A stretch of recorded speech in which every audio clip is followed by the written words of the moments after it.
with on that very elusive LeBlanc. I think as their best player, I think he is well equipped to make good moves, but you're right, again, to the point that the team fight prowess of LeBlanc specifically is not quite as high. That said, Solo's been playing well. I expect good things out of the Aatrox. I think out of bot lane, you've got Xayah Rakan. That's going to have great late game scaling as well. So this is a comp where, though I tend to agree, I think PoE is awesome on control mages, on team fight mages, the comp at least supports playing LeBlanc both on their side and the opposing side. This should be a fun one to watch for. About to get ourselves into game. It's going to be really exciting to see in this best of 5 who's going to strike first blood in this match. The loser is out of playoffs. We'll see them in summer, but their season will otherwise be over.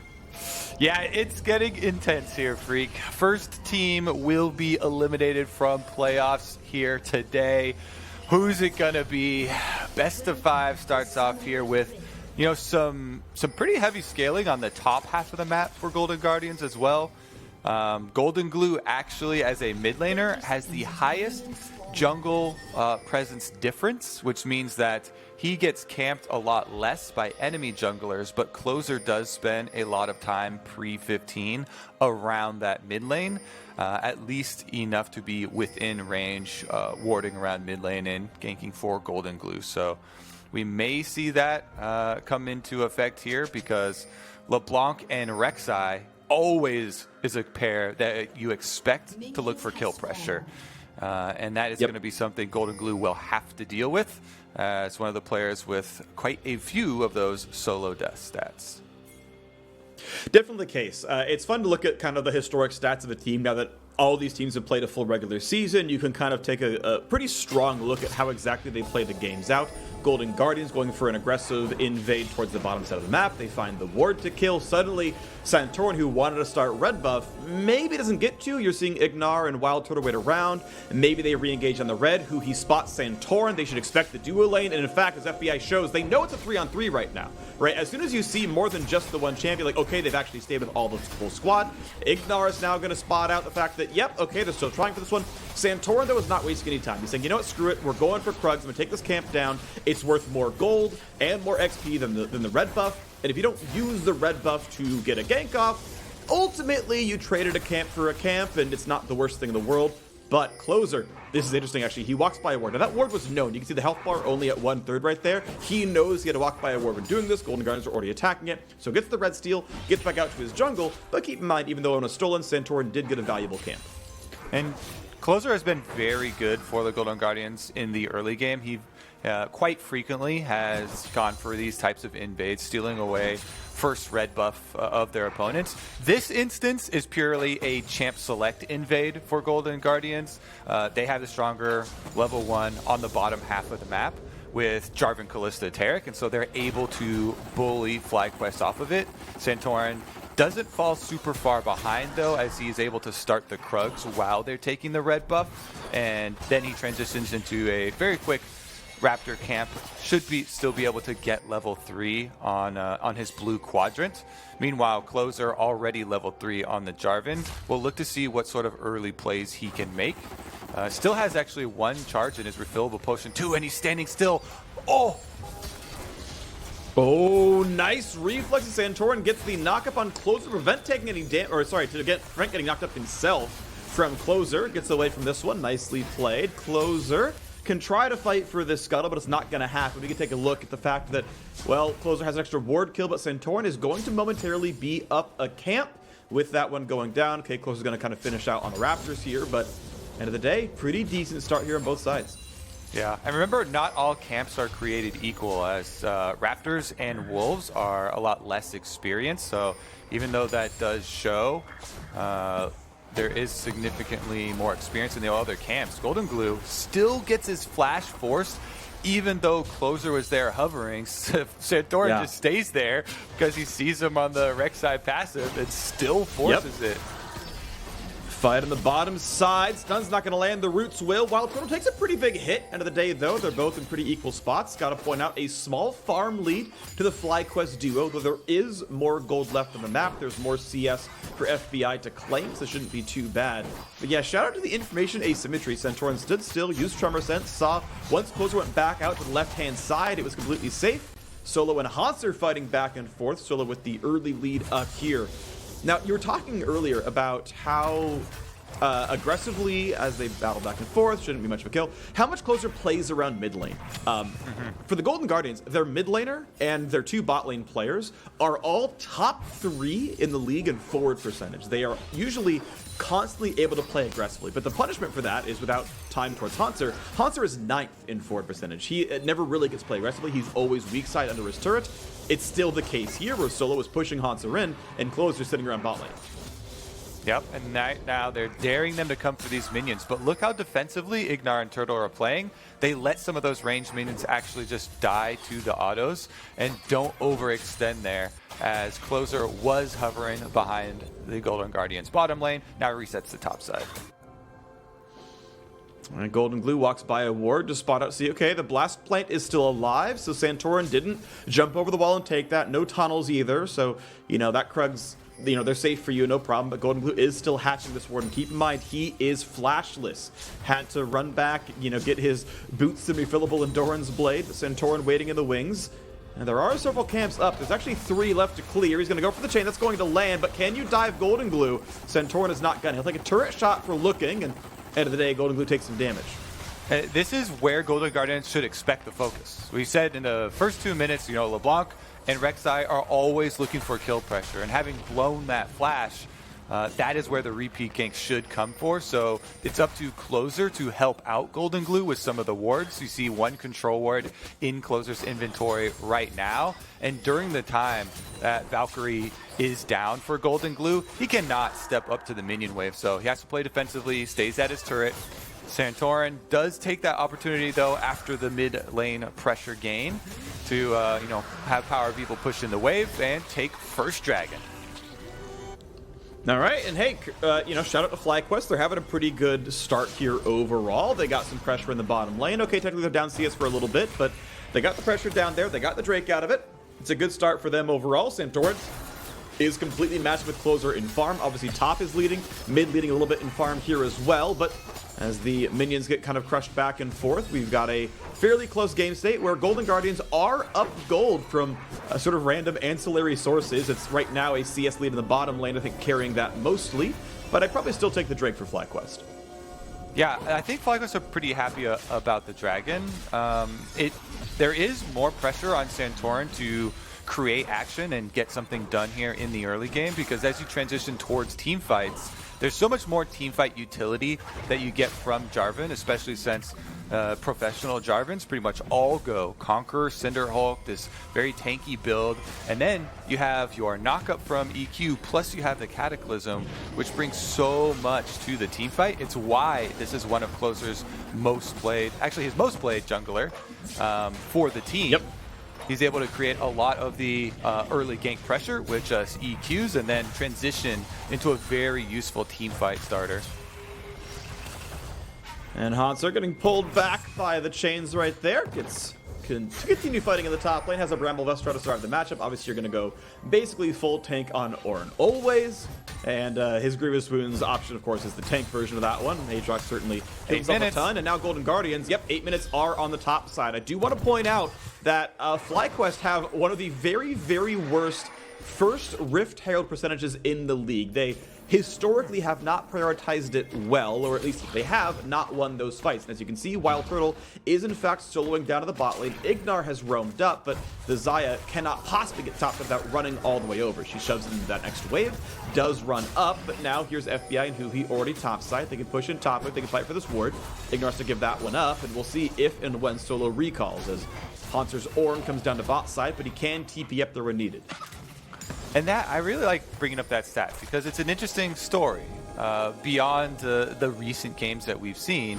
This season-long story for the Golden Guardians with them running, with FlyQuest, with them running Viper in the top lane. They had very, very low success in a lot of these kind of top lane statistics, as we see Golden Guardians making good on their 8-minute swap.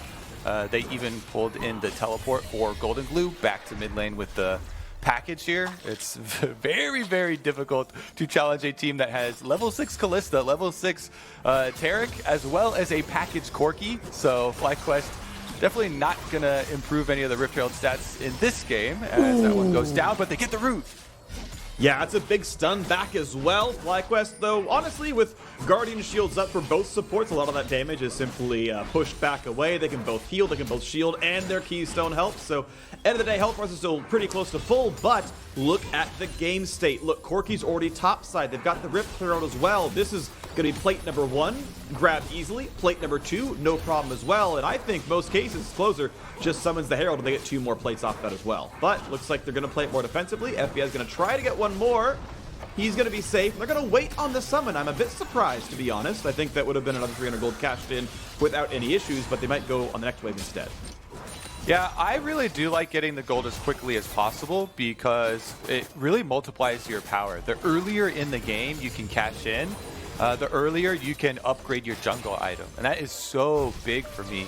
Even when you're going one of the lesser impact jungle items, yeah, it's only Cinder Hulk, which doesn't have as big a power spike as a warrior or anything near a Runic Echoes. But still having that completion is such a big difference in any sort of the skirmishes that you take around the map. The counterpoint, and when I always talk to these pro junglers, they always mention the extra tempo that you can get using a couple of these Rift Herald empowered recalls to get back to base, which, you know, is a couple seconds. Personally, I really like having the gold power, though. The day Closer did play for the more defensive option. Now, it wouldn't have claimed the turret itself. That turret would still be standing. It would have just been the 2 plates. But yeah, chose the tempo play over the extra gold picked up. Ward comes down. Control ward for defense. But no, it's FlyQuest who have the territory. And they're going to have to fight over this one. They will trade the wards back and forth as mid lane is now fighting as well. Hexdrinker Rush came through for Golden Blue. Feels comfortable in the 1-on-1 against Power of Evil, who's probably not going Merc Treads himself. So a bit of an item, you know, friendly lead for Golden Glue, but is it going to be enough as they're pushing down the mid lane? It's still a 300 gold lead to Golden Guardians, mostly now earned from those plates themselves. And we're waiting for that next big play, the next big spike. We've got the Ocean Break we're live. ready. We've got, oh yeah? Yeah. All right. This team wants to use all of their ultimates, Freak. We just went over it last time. There's such good synergy here for the Golden Guardians, and they have the trump card of the Rift Herald in pocket for Closer, ready to use. They do get a recall off with a teleport ready for Hanser. And maybe they're just going to try and get some side lane pressure before this fight actually pops off. They completely cede control of the river leading up to this dragon. Closer even used one of his spikes. Well, it's running low. There's only a minute left on the Herald summon, so he's got to use it before too terribly long. And FlyQuest kind of know this as well, right? That's a fairly easy thing to kind of keep in the back of your mind, to know that, okay, they got it around 9 minutes. They've got to summon it around 13. Second Drake is alive, and FlyQuest cleanly in control. Solo walk down, guaranteed it goes over to Santorin. And all Hanser can do is shove in a small wave. You've got a pretty big farm lead in the mid lane. Santorin's actually started farming really well. He's got a farm lead over Closer here as well. And even though Golden Guardians, yeah, they have a gold lead, in general, I feel like I would take those 2 Drakes. That's going to feel really comfortable.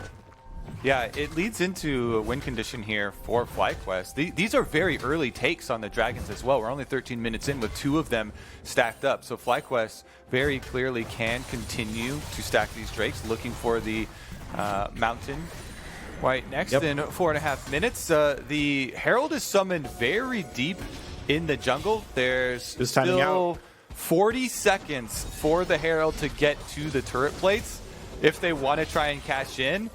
And Closer's actually so far away that someone needs to get close to the Herald as well to get money for it.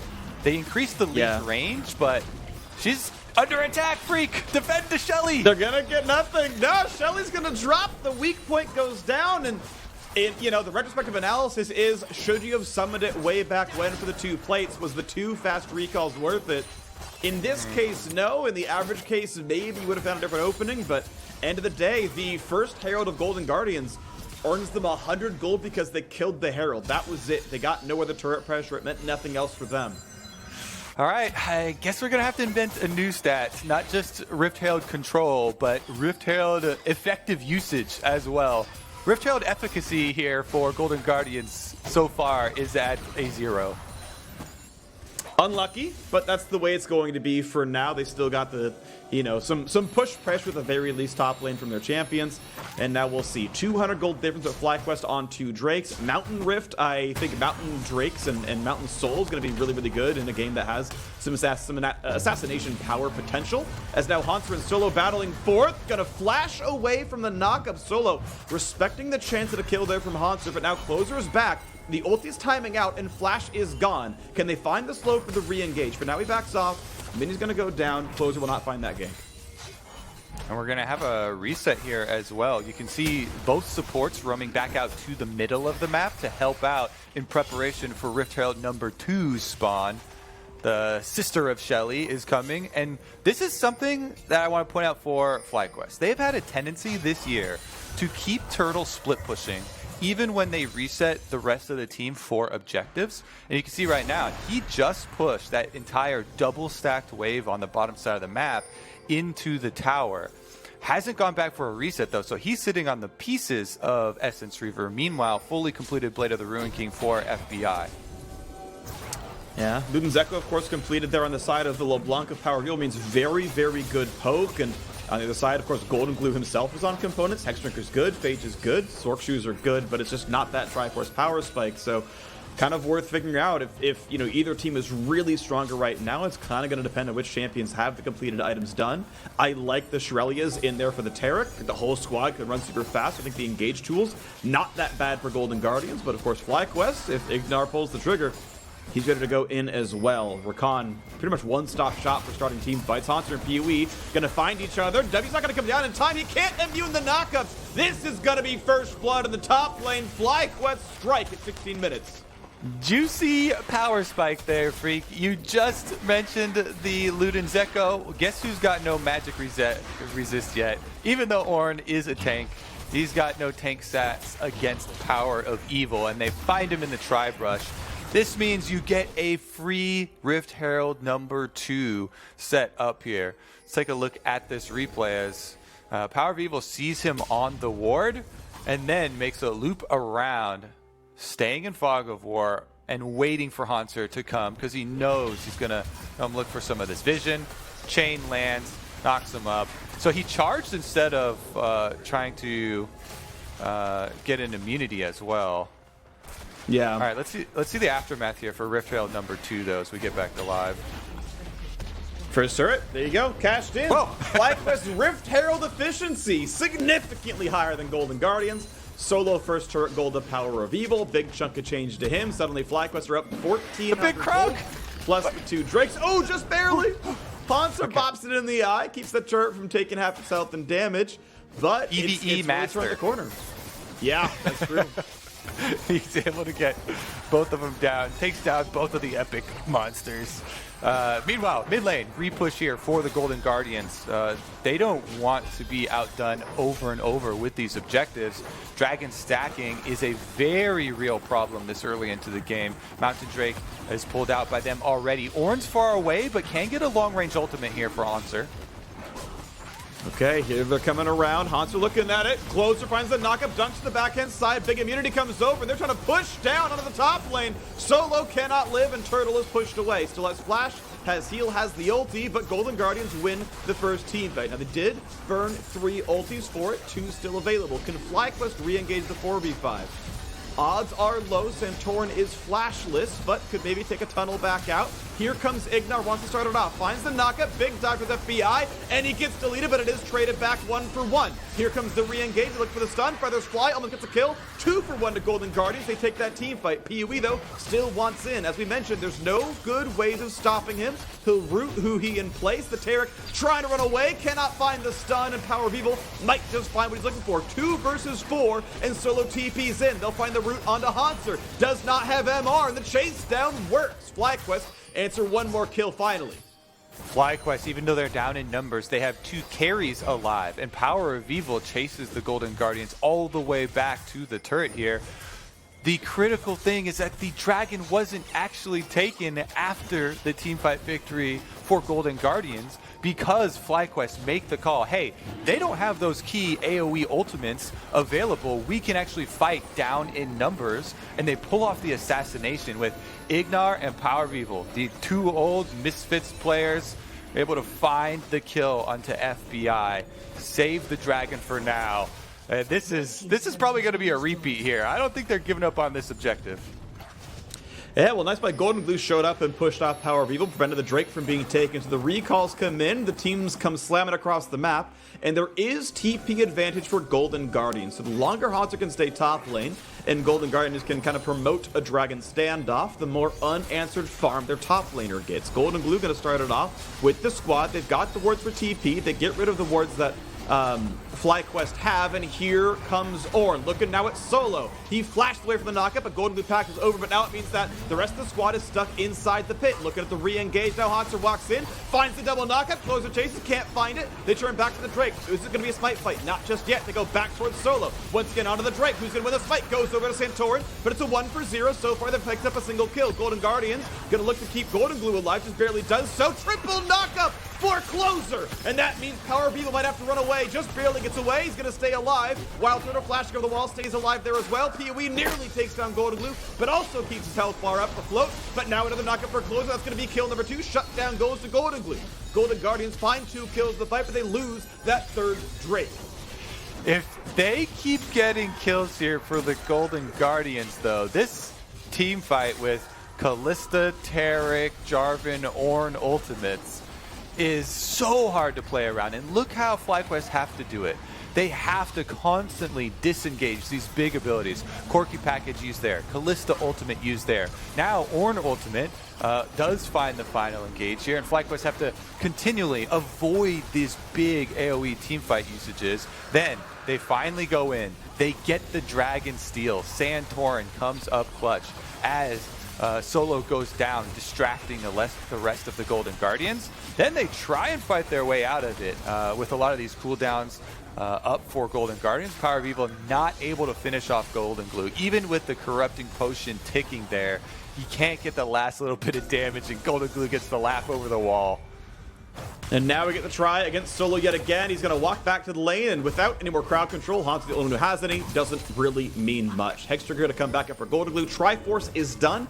Big power spike is in. Keep in mind that that was what was really needed to have Corki have a better chance at these team fights. Might even see Mob before too long. Pickaxe could build towards that, could build towards Infinity Edge. Either, I think, is a defensible option. We'll see what he actually goes for. But the items are kind of scaling up. Haunter, pretty close to Abyssal Mask being done. Just needs the combined cost. That'll get upgraded. That'll be a nice power spike. Void Staff done for PoE means he can start killing these MR stacking champions pretty nicely. So we're scaling, and the champions dealing damage are going to get even scarier. Yes, they are. Ooh, close window there. Closer might try the ulti, but they're all pretty good at getting away except for Santorin. Without the tunnel, has to burn the flash to get away. Ult for flash, you take that trade.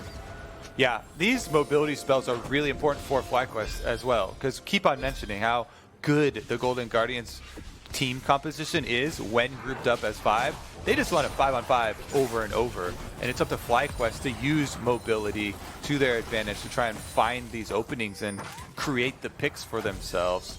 Because the barrier of execution on this FlyQuest composition is so much higher for what they have to do in coordinating a victory here. Now, as everybody does rotate back to mid lane, Solo does not have teleport, and Haunter is walking up the river right now. So this would be Golden Guardians' numbers advantage.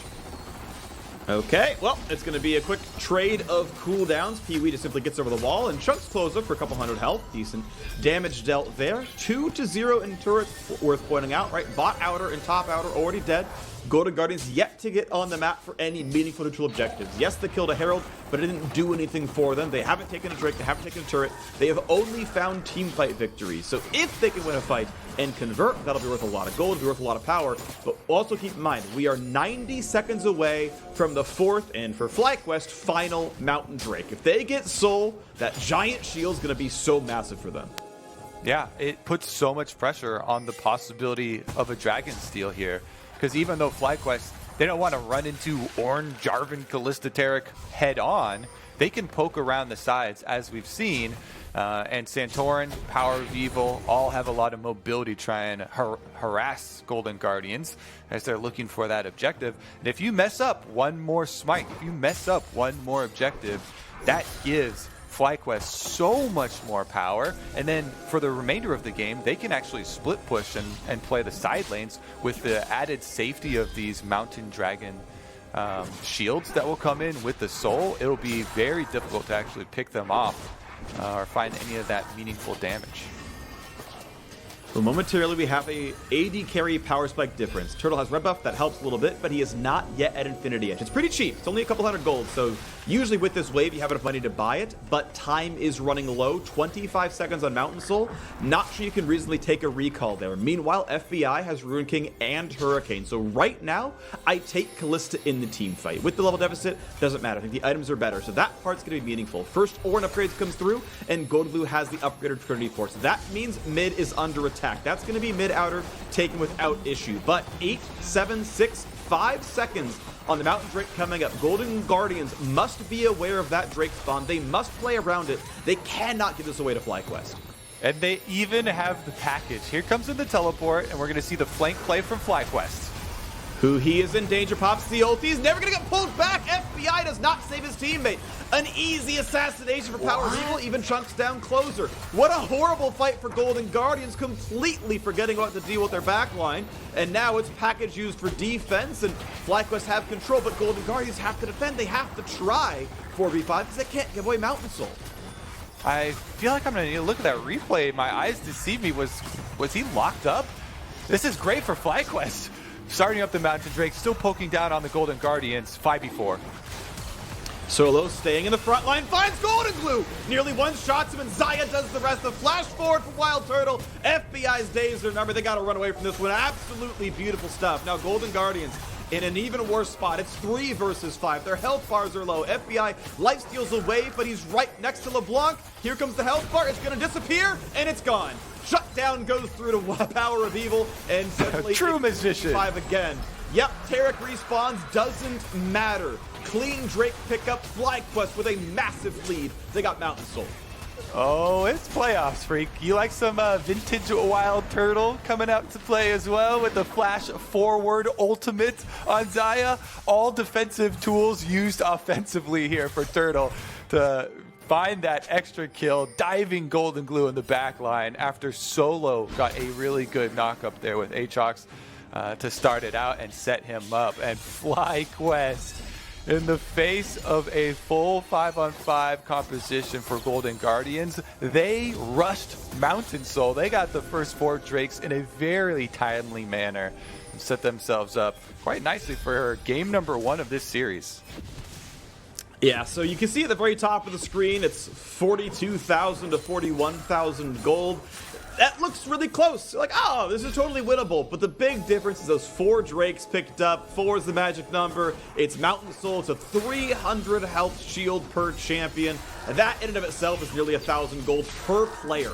It is just incredible, and FlyQuest are so heavily favored because of their Drake control, because Santorin just a little bit to help bot lane.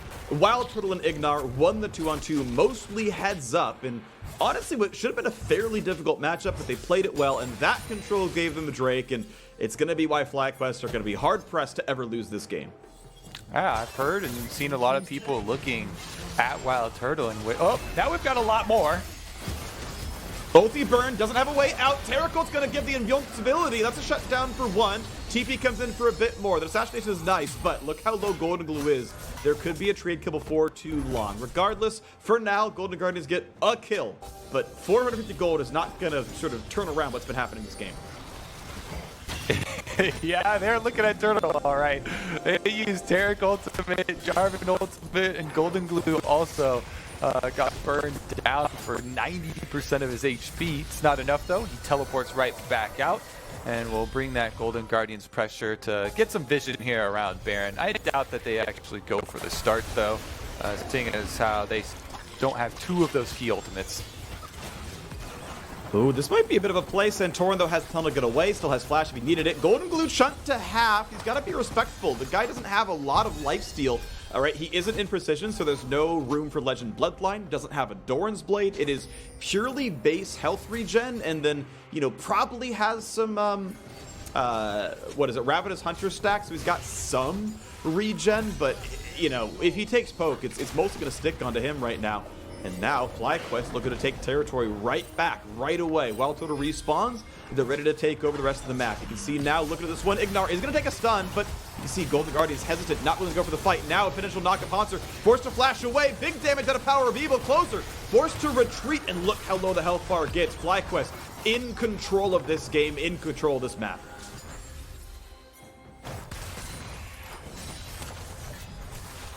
Let's see if they can control the Baron then, because Golden Guardians, nobody goes down, although Closer does have to refill his health bar. Should be able to get back to the Baron in time. 9k on the Baron and counting. Ignar goes in, can't find the knockup, won't find much of a charm. Hanser wants in, can't get anything either, and that is Hanser dropping down 1-for-0. Terracult comes down, immunes the entire squad. Is the re-engage good enough? 4v4, solo drop. They get Turtle as well. There aren't any carries left except for the two of them. Santorin gets one. Now it's back to a 3-on-3, but he is stunned. And FBI has been untouched. Will they find the knockup into Ignar? Yes, they will. Is it going to be enough? He jumps over the wall. Back in goes Power of Evil. That stun hits two. Closer finds the slow. Can Golden Guardians chase it down? If they get these kills, the Baron is theirs. A nice juke comes in. Huhi has to be respectful. They find a slow into Ignar. They find another stun and a Power of Evil. Jumps over the wall. The lance isn't going to be enough. And I don't think Golden Guardians off that damage can go for Baron. That means it's going to be a reset. Yeah, they win the fight 3-2, but can they get any more? That answer is no.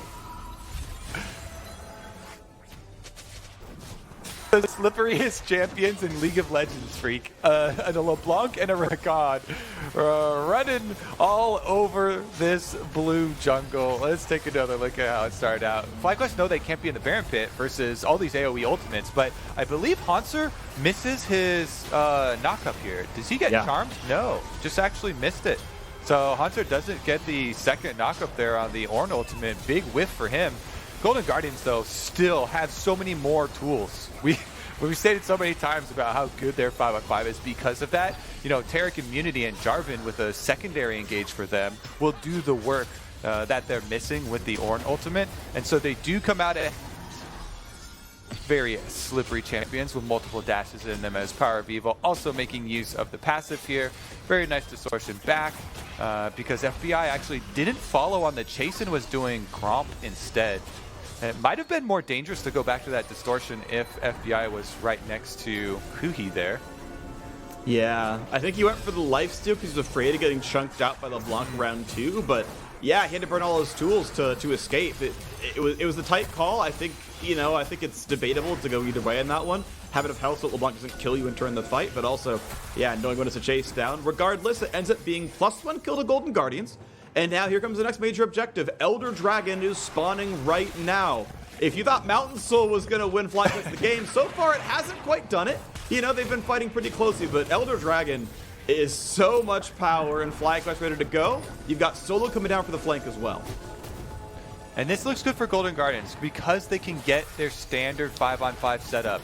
Now that they can have this grouping with the Jarvan and the Ornn in front, they should have plenty of time for Terracult to come down. As long as FBI actually, you know, ults Huhi if he's low, if he's in dangerous position, as long as they are able to use these team fights ultimates in concert, Dragon's going down. You gotta watch out. Smite steal against Rend is difficult. I think Golden Guardians gonna try for this one. Can they coordinate? Santorin gets the steal. A quick shield comes in, but is it gonna be enough? Closer is burning down. Golden Guardians, I can't believe they missed the Smite Rend combo, but it should look well for FlyQuest. Health bar is a bit low, but a single auto kills Closer. He's trying to get over Santorin. If he lands the Q, I think that actually kills him outright. He has to flash it to live, and FlyQuest, this is the time to push for a victory. PoE tries, gets the shutdown on Closer. I'm glad it's not just me, Freak, because when there's Kallistas on my team and I'm jungling, we pick a time. We both say we're gonna, you know, Rend and Smite at that time. Okay, 1.5k health or something like that. Something that the enemy jungler cannot possibly outsmite.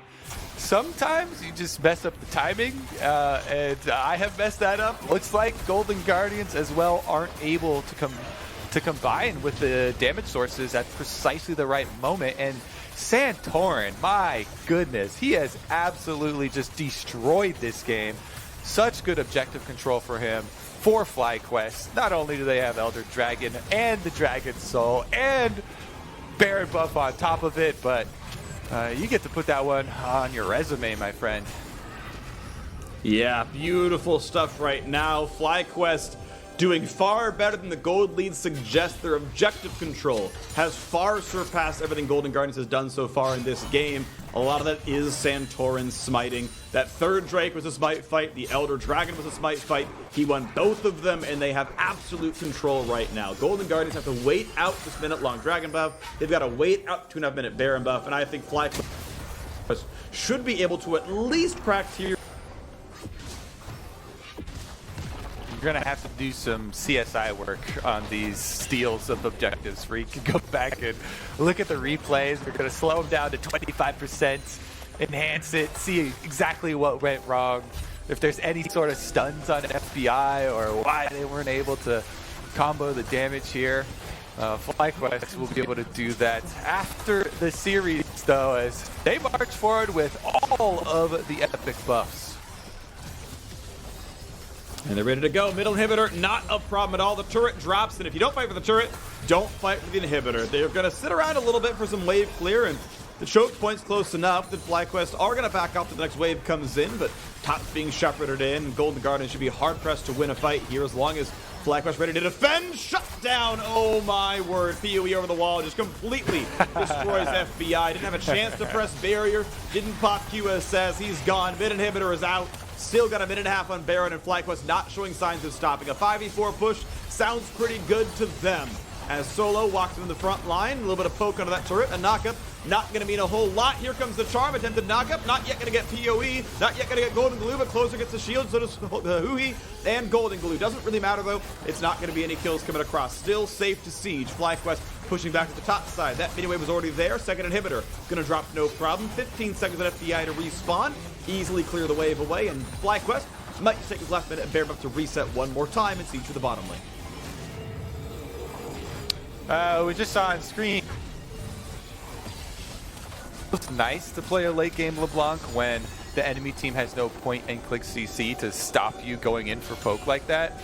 There's nobody that can answer Power of Evil when he goes for an offensive play like that. And Power of Evil has been able to build full damage LeBlanc. Doesn't have to get a spell shield or anything for himself to worry about. So FBI gets to be the one on the receiving end of a full magic penetration, death cap, and a Medjai Soul Stealer LeBlanc combo. Oof. Jeez, FBI. Okay, he ruined King's You commiserating with him, Freak, with your AD carry? Yeah, that life is there. I mean, I'm getting flashbacks to Ray's full lethality Jarvan top. I'm just laughing at him one-shotting a Sivir. This is getting to that point, but it's not 1 in 100 games. It's 1 in every 12 games LeBlanc does this. So this is PoE doing great work. He pushes back Honster. Bot lane tier 2 is completely gone. Elder Dragon's gone, Baron's gone, but they've got the gold lead. They still got the soul, and FlyQuest looking well poised to take home game 1 of best of 5. Yeah, they did lose the one game in week 3. They did lose to get down here into the losers bracket, but they're not going to lose this game. 1 inhibitor tower left to go, staying on bottom side here. They're going to push in and keep the mid lane minions pushing as well, so the Golden Guardians really feel the pressure. My goodness, PoE can't be stopped. He really cannot. 6-1-4. He's got plenty of damage here, and he's ready to keep going now. Bottom inhibitor turret under fire. At what point can Golden Guardians defend? So far, it is not now. They cleared the wave. That's the best they can do, but they can't fight the champions. Ignar gets back over the wall, nicely escaped. PoE looks for poke. Golden Glue loses 1/4 of his health bar instantly. PoE can try that again after like 12 seconds, and look, it's again the same thing. Closer, chunked to half HP. Golden Glue a bit worse for wear as well. They've got to run away from this one. Turret under fire. Turret's going to drop. Third inhibitor, a formality on this one. 30 seconds on Elder Dragon. Here comes the attempted play. Knockup going to land on nobody. Turtle chunked low. Here comes invulnerability on the squad. Is the re-engage going to be enough? Can Ignar be a target? He's going to try and get away with it. Once again on a Hanser. PoE tries, can't get anything there either. And though the inhibitor lives, Golden Guardians engage does nothing. Yeah, I mean, spam ping on the Nexus turrets there, because while it takes everything you have to fend off. Oh! Well, that's the call. Okay there? That's it. He's gone. Yeah, that might have been his call as well. Elder Dragon number 2 gonna go over to FlyQuest. At this point, I feel like they're just racking up. What's the best objective control stats that we can possibly get? We'll just get all the epic monsters. There's another Baron coming up too. They're waiting around so that I like everybody. I like this a lot. I like this a lot, Kobe. Because the buff only lasts, what, 2.5 minutes? So getting it as late as possible to maximize the buff duration. This is, this looks so troll, but it's so smart. No, I mean, it also is going to line up better with Baron, because if you delay your Elder Dragon take, they'll have it enough time to not only take the Baron if they want, but then use the Baron and the Elder Dragon on top of each other to finish the game in a real style. All right, so objective control here, slightly in favor of FlyQuest, with the Mountain Soul Elder Dragon setting it up with complete control. For Golden Guardians, Freak, what's your game plan? You gotta go everybody bum rush as soon as you see them at your at an opening by your base, because that's really the only hope. That Chrono Break doesn't work and you have to call the game and start all over again. This is a 2% win chance game right now, where it is theoretically possible if you find the perfect engage during a Taric ultimate and your whole squad's invulnerable. Maybe you catch Turtle for about 20 seconds. He doesn't have flash. Maybe PoE steps too far and he walks into a Taric stun that you channeled from Fog of War. But the chances are so minuscule. You need to basically one-shot the backline. And by the way, Golden Glue might just burn down and die there as well. Gets a quick shield, just stays alive. But he, with the smallest amount of effort, already the fight's already over. Double inhibitor going to go down, no problem. Minions already on the Nexus turrets. You need to somehow one-shot the backline without dying yourself, and that is almost impossible. All right, good luck to the Golden Guardians. Here we go. Here comes the play. Knock up on the 2, but it's the frontliners who get hit, and vulnerability going to come in. When is the re-engage? Ignar steps up a bit too far. Closer finds a knock-up, goes for the dunk. They might catch Santorin, already a 1-for-0. Stacking in the spears. FBI going to try his very best, and maybe, just maybe they find that kill, but it's only the Guardian Angel down. It's simply a 1-for-0, and FlyQuest can keep going. It's the rest of Golden Guardians forced back. That's the kill in a Hui solo. Grabs that one without issue. TP's come back into the map. First turret's going to go down. Second turret's going to follow. FlyQuest in a 5v3. They're going to chase down Golden Glue. There's the rest of the kills. There's the shutdown. Santorin will not get killed either. And that is the Nexus falling. That is FlyQuest taking game 1 of the best of 5. FlyQuest planting some trees here in game number 1 of the series. Congratulations to